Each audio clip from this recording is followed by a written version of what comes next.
Welcome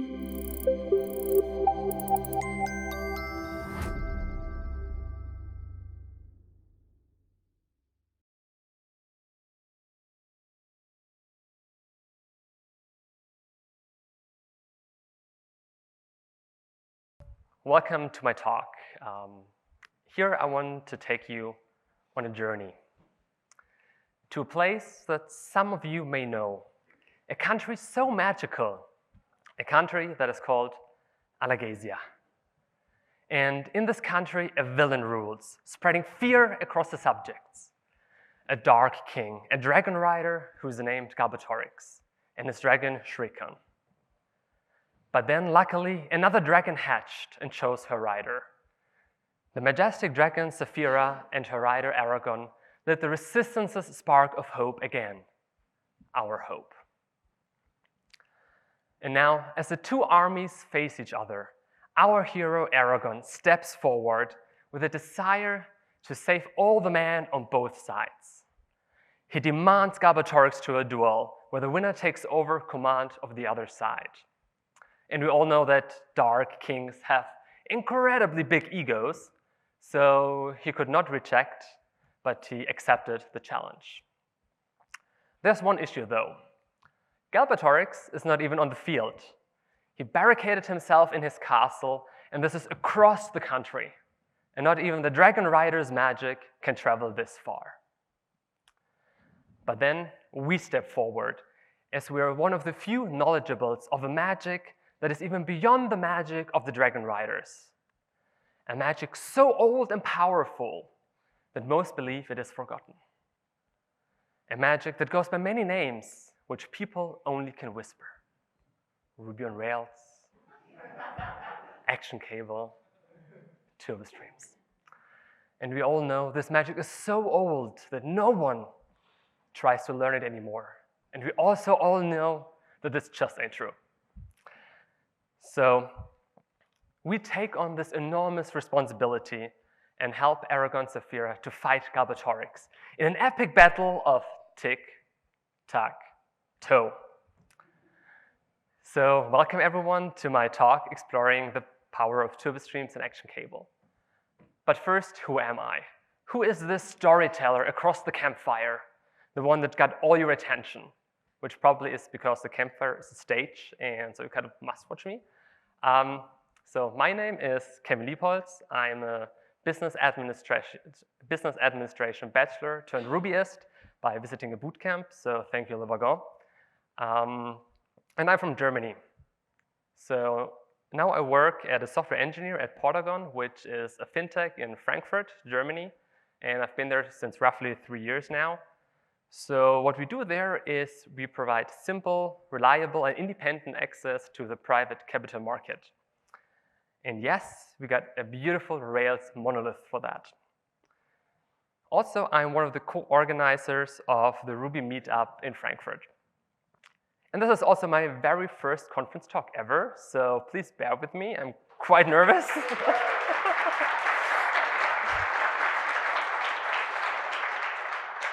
Thanks. So before we dive back into our story, I just want to ask you one question. Just raise your hand. Does anyone here even know the Inheritance Cycle by Christopher Paolini, on which I based my story upon? All right. More than I expected. Amazing. So for you, it makes probably a little bit more sense. For the others, I still hope it's going to be fun. So if you like fantasy and haven't read those books, I definitely recommend it. So just to tell you why I am telling this story, it's because I'm currently rereading those books as I never finished them in my teenage years. And I don't know how's that with you, but when I read something, I connect everything with it. So that left me kind of no choice but to use the story in the talk. So let's go back in. To cast our spell, we need to be exploring the power of Turbo Streams and ActionCable, which coincidentally is the name of this talk. And by that, I want to prevent you from something that happens to those who are unknowing. What also happened to me when we did a project at work where we needed some customization for Turbo Streams and ActionCable, which is like we just couldn't find the advanced examples that we needed. So we dove onto a long journey of trial and error and researching So the goal for this talk is to provide you such an example and to spark your imagination for your own spells, for your own use cases of the old magic called Turbo. And as anyone who's knowledgeable about magic knows, we need to be careful in how we conduct it, right? Otherwise, the results could be devastating. So first, we're gonna explore the ingredients of our spell and explore the theory behind it a bit. So we're gonna dive into WebSockets. We're gonna see how ActionCable adds some spice to it and how Turbo Streams in the end garnishes our spell. And by that, just when you're one of the few candidates that want to be included into the magical cycle of Turbo, just don't have no fear. We'll cover the basics so that everyone now can follow along. Then we will be constructing our spell. So we're gonna build the game of tic-tac-toe.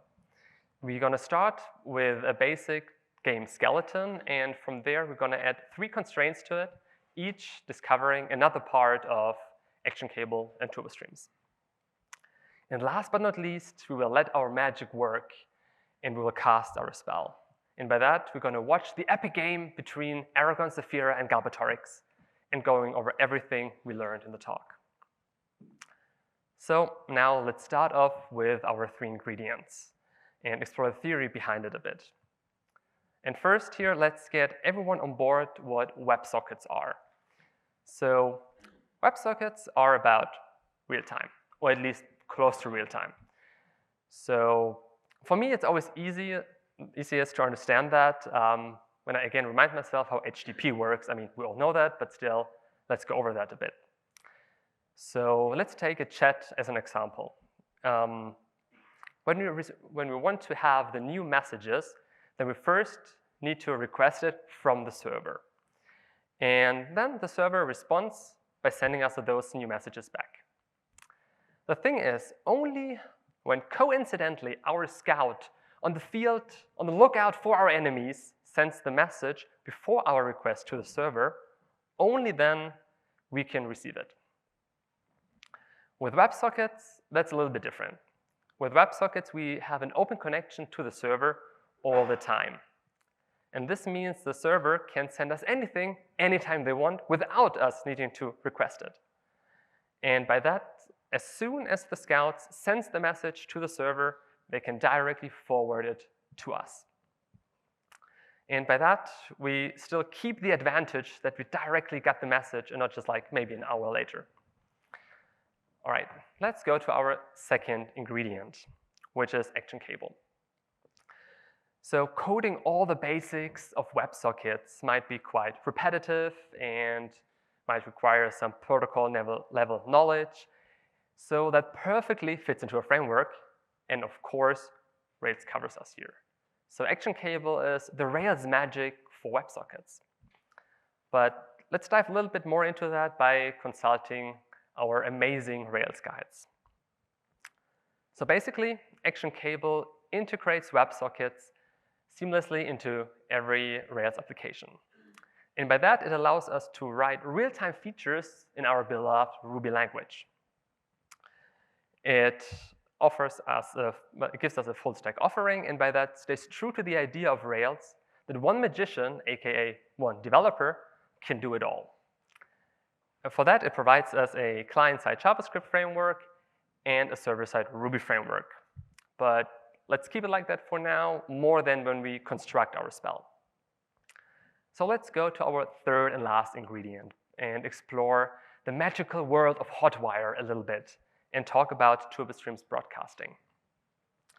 So we're smart magicians, right? So at least we think we are. So that's why we weave a little helper into our spell, as Turbo Streams just allows us to use ActionCable way easier. So it kind of is an abstraction of ActionCable, which by itself is an abstraction of WebSockets. But what exactly does Turbo Stream broadcasting provide us? Basically, it's a simple concern that comes with the Turbo Rails gem, which is now by default included in Rails 7. So it gives us little helper spells, so methods that then do the magic in the back. we can use them as the gem also adds that as an initializer to active record. So we can trigger the broadcasting right from there. So we send WebSocket messages then right from the model. So all in all, Turbo Stream Broadcasting provides us a plug-and-play solution. So just install the gem at around 3 lines of code, and that's it. It just works. By that, it's really easy to use, even for our smallest magicians. But the cool thing is, that's not even it. It also gives us automatic DOM updates. And that's important because normally, without Turbo, you would receive the WebSocket messages as JSON and need some client-side JavaScript to do something with it, right? But with Turbo, it sends us HTML over the wire, so you all know Hotwire, and then the gem automatically updates the DOM with it. So that's nice. All right, now we finished the list of ingredients already. Take a short breath. And then we receive a foggy picture in our head. Galbatorix and Eragon started to become impatient. So let's quickly move on with constructing our spell and build the game of tic-tac-toe. So first things first, let's get everyone on board what tic-tac-toe is. I know most of you maybe know that, some may not. So tic-tac-toe is a game for 2 players where you start off with 9 empty fields. Then the players take turn and mark those fields. So first player 1, then player 2. And as soon as one field is marked, you cannot unmark it and you cannot take it away from your opponent. As soon as then one player reaches 3 in a row, either vertical, horizontal, or diagonal, then this player wins. So basically, that's the game that we want to build. The big challenge that some of you might already see are instant notifications that one player gets notified when the other player makes a move. But the cool thing is, with our Turbo magic, that will be no problem. So let's go on and build our skeleton game. So what do we need? Basically, we need 2 models, so the player and the game. Let's start with the player. A player belongs to a game, has a name and a character assigned, like a dragon or a sword. And we're going to assign that character in a callback. Then let's look at the game, which is even simpler, as it just has many players and stores the values, so the characters of each of its 9 fields. And now, before Galbatorix and Eragon become even more impatient, let's make our game playable and add the first constraint, which should look a little bit like this. So what you see here is we have 2 clients. We're localhost and have the epic game for Alagasia. So first things first, we need to add players to it. And of course, the good ones, Eragon and Saphira, are there first. So here they are. We see they got swords assigned. They still need to wait for the opponent. And it looks like they cannot actually start to play yet. So let's add our notorious latecomer Galbatorix, the Bad King, to it. So here he is. We see that he plays Eragon and Saphira. He got Dragon assigned. And it looks like both parties can now start playing. So let's do that. So first, Eragon and Saphira make a move. Then Galbatorix does. So that looks like it's working. Let's just sum it up what we just saw. So we saw that there are 2 clients involved. Otherwise, you cannot play. And we saw that as soon as Eragon and Saphira made a move, Galbatorix directly saw the effect of that action, which comes with some UI differences. But that's not only the move, but also like the name of the player is different and the name of the opponent. So we come to our first constraint, which is actually like 2 things. First, that we need 2 players to start the game. The second is that one player directly needs to see the move of the other player. So let's do that and start with the 2 players. So on the left side, you see that When there's only one player, they cannot start. On the right side, you see as soon as the second player joins, the board changes and both can start playing. For that, we need to connect the stream.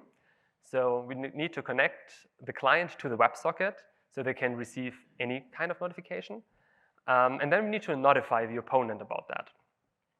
So first things first, let's just imagine that everything happens on the game's show page. Here we just add a one-liner to it, and that's it.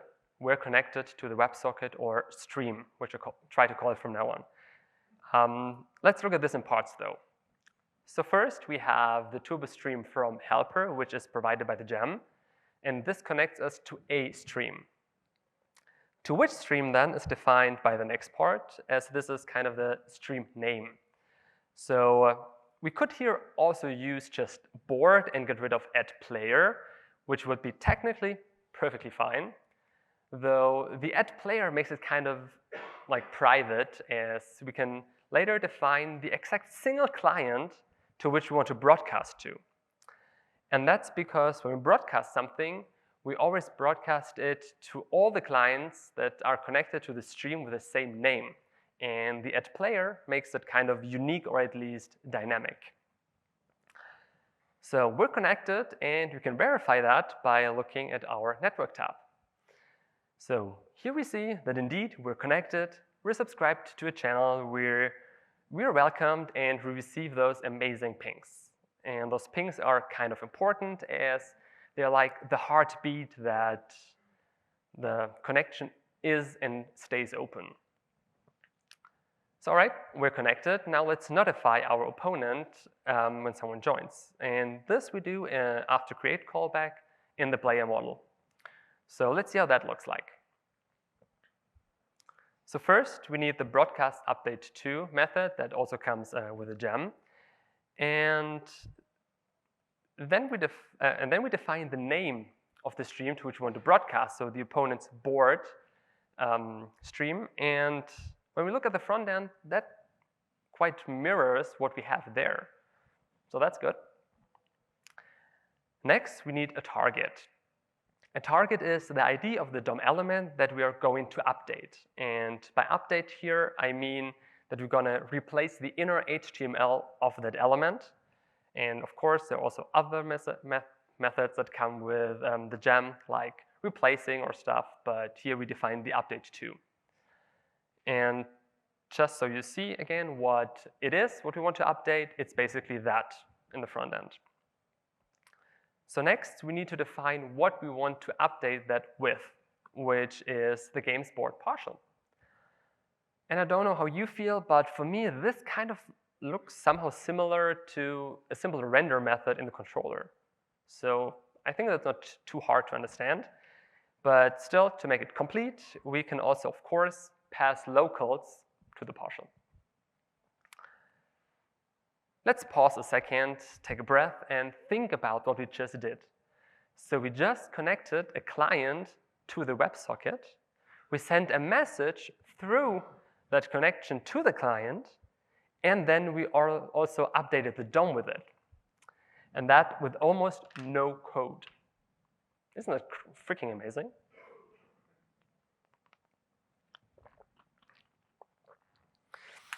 Well, all right, we now updated the board, but it would also be nice to know against who we are actually playing, right? So let's also do that quickly. And simply add another broadcast update to the method that we already have there. So this time only, we're gonna target, so we're gonna update the opponent name, DOM element, with the game's opponent name partial. And that's it. So you can send two broadcasts from the same method, in this case, and updating two different things of the DOM with it. So all right, we have two players connected now. And now, next thing is, we don't want that Eragon and Saphira like play blindly. We need them to know what Gabatorix does. So we need to send them the action. The good thing is we're already connected to our stream. We are the Turbo Stream from helper, so we don't need to do that anymore. However, let's now define what happens when someone actually makes a move. And for that, let's look at one single field of our board. Basically, that's just an if-else statement. So when the field already has a character assigned, we simply display that character. If not, though, we have a form there, which is also like a really simple and short form, as it just has some hidden attributes, values that we then will need later in the controller. We're just going to add one new magic to it, Turbo Stream. So we're going to wrap this form into a turbo frame, sorry. And by that, make use of another part of the turbo magic, which goes kind of like this.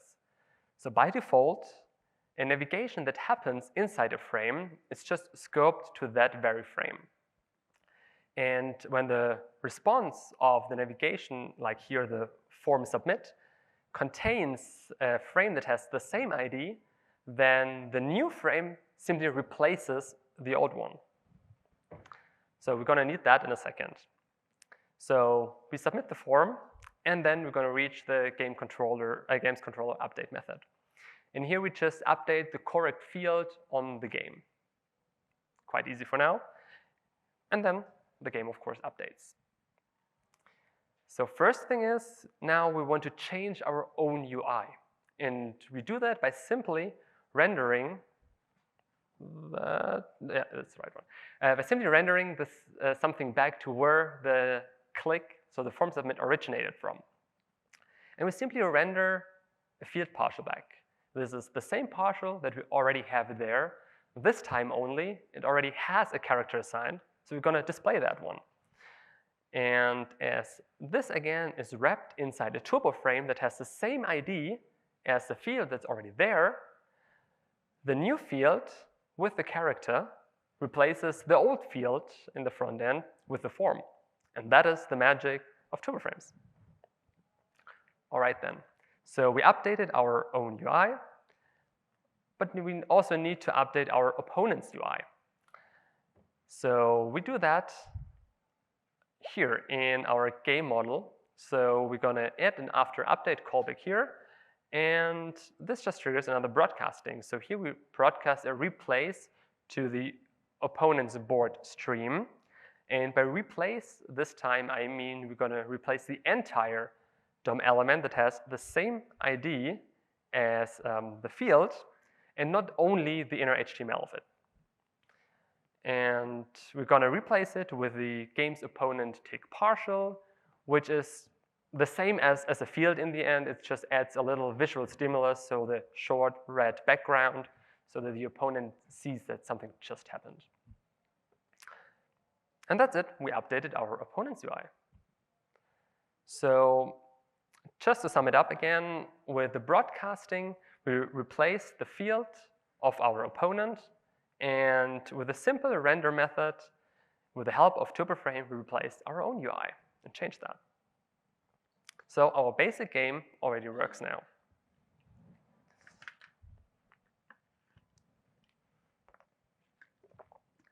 But we're smart magicians, right? So we think ahead. And we come to the conclusion that we cannot trust Gabatorix to play fair at all. And our first thought is that he might try to add a henchman to the game who manipulates the game in his favor, and we cannot let that happen. So therefore, our second constraint is that we restrict the game to only 2 players, which should look like this. So you see that we have 3 clients. Eragon and Saphira are already there. And now we need to wait for Gabatorix to join the game. So here he is. And then next, we try to add a henchman to the game. Of course, whose name is henchman, because dark, bad kings don't care about people's actual names, right? So sad. Here we are. And now it looks like the henchman is in the game. Let's try to play, though. So what we can see here is that the third client, the henchman, actually doesn't get any updates. And for that to happen, we need to reject the connection request of the third client. And for that, let's start with our customization and talk about ActionCable connection. So ActionCable connection is kind of like the bottleneck of a WebSocket connection.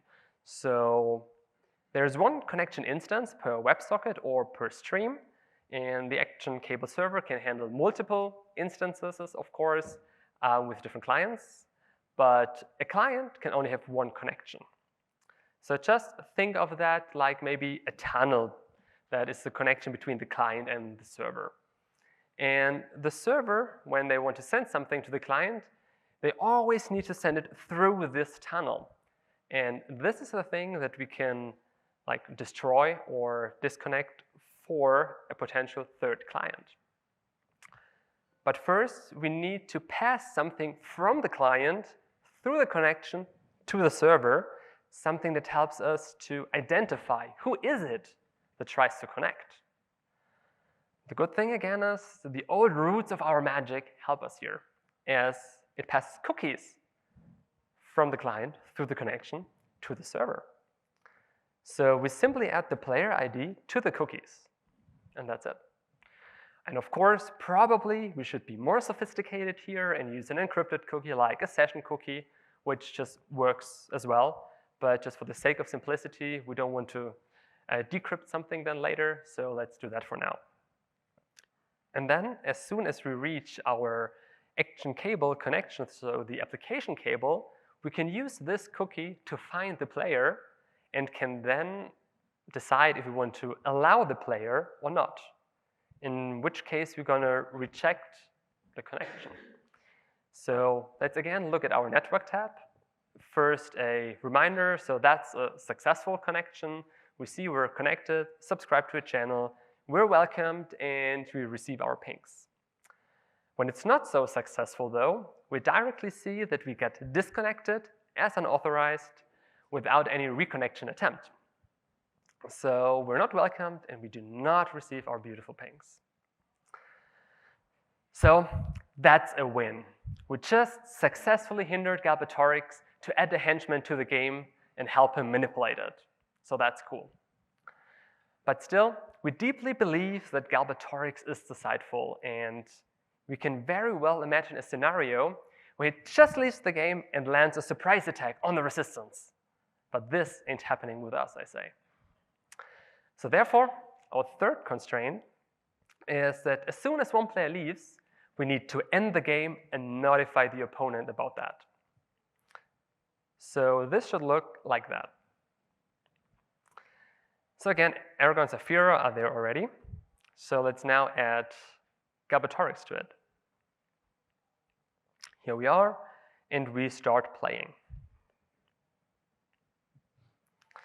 And now, Galbatorix just leaves the game. And what we can see is that Eragon and Saphira got notified about that, and the game ended, right? But there's also another way of leaving the game. Let's see how that works.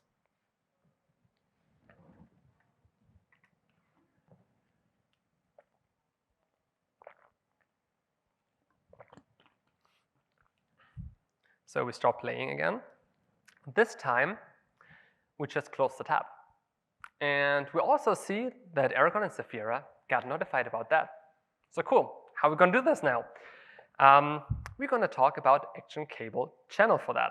So just imagine a channel is like a chat room or a room. And when you're in such a room, you can hear everything. So you could potentially receive all the messages that are sent into that room. So even though a client has still a single connection to the server, a client could be subscribed to multiple channels. So that's one thing. Another cool thing about channels is we can define behavior for what happens when a client subscribes to it or unsubscribes from it. And that's the thing that we're going to need. So Rails has an application cable channel, a default one. Turbo also has a default channel, which is the Turbo Streams channel. And that's the one that we connect to without further ado. And the difference is that it kind of has some turbo magic added to it, and it also has a subscribed callback. which is triggered when, of course, a client subscribes.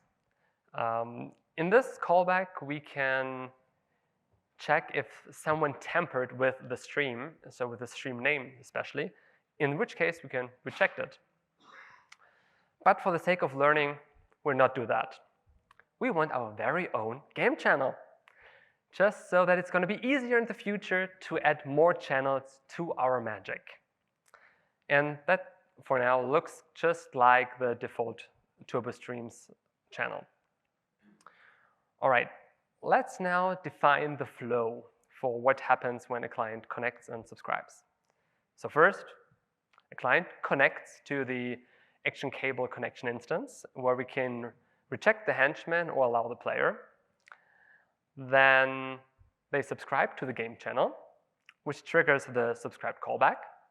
And then one day, they decide to leave, which means they unsubscribe from our channel, and that triggers an unsubscribed callback, from where we want to trigger the broadcasting to notify the opponent so that the opponent's UI updates.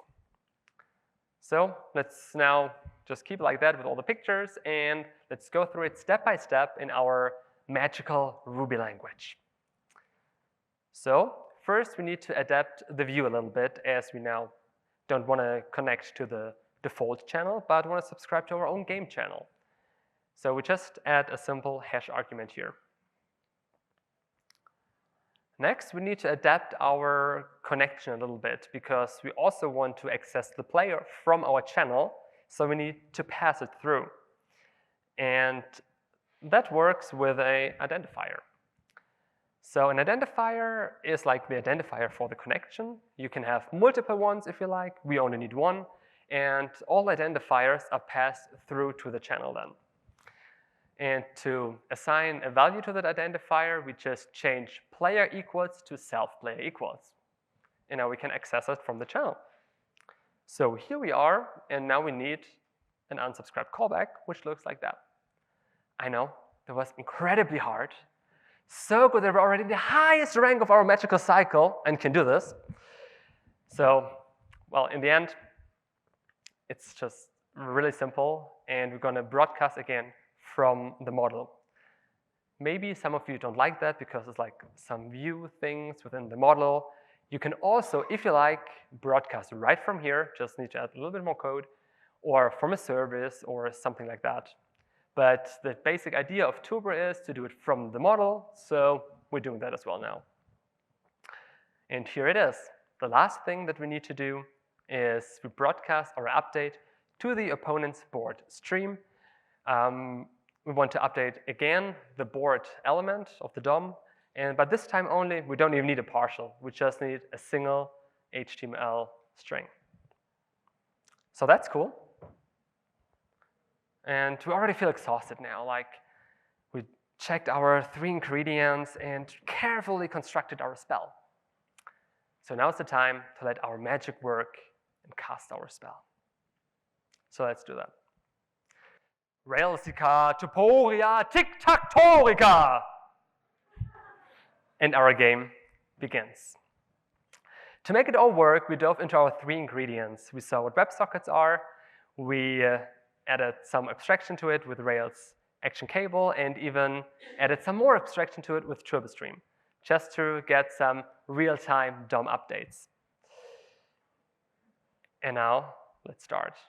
So Eragon and Saphira, as the good ones, they're always first there, and they join the game, waiting for Galbatorix, the notorious bad guy latecomer.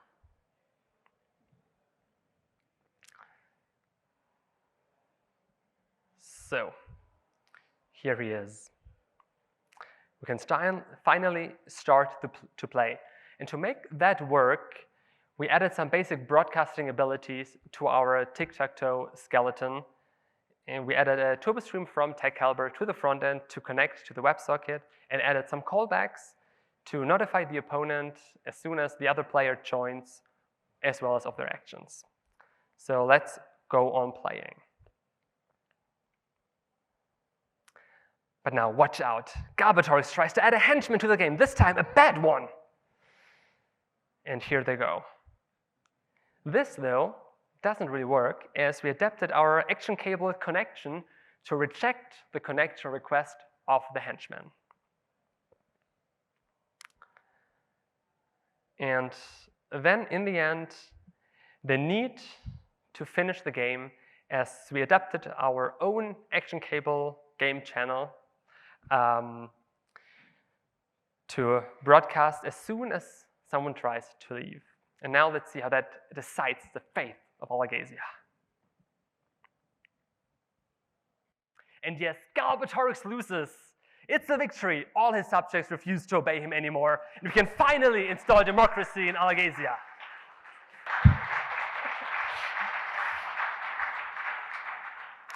So, before finishing up, I'd like to thank everyone who helped me putting my talk and CFP together, because there were like kind of a lot of people. So it were colleagues, mentors, coaches. And I also like to thank, again, my employer, Potagon, as they kind of sent me here from Germany.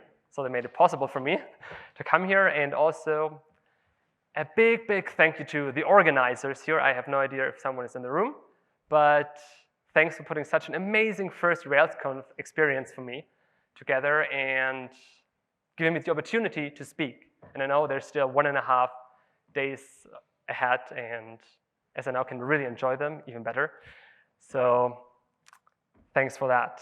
If you want to connect with me, I have various social media here. And also, if you want to check that out, down there is the link to the repository. And if you saw the little bug with the opponent's name, there's where you can open a PR and fix that. So if you want to talk to me, just talk to me in the hallway, join me for lunch. Or if you stay here longer, I'm probably going to do a road trip to New Orleans on Sunday. So feel free to join as well. So finally, thanks to all of you for taking the time, deciding to listen to me for, I think, 40 minutes straight. The end.